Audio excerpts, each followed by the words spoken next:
ఇడ్లీలు సాఫ్ట్గా రావాలంటే పప్పు ఎక్కువసేపు నానాలి. ఇది చాలా మందిలో అపోహ ఉంటుంది. ఏం అవసరం లేదు.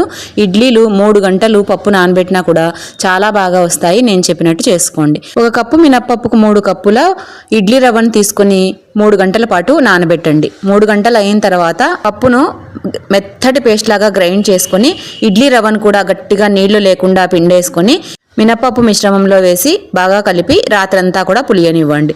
పొద్దునకంతా కూడా బ్యాటరు చాలా బాగా పులిసిపోయి ఉంటుంది.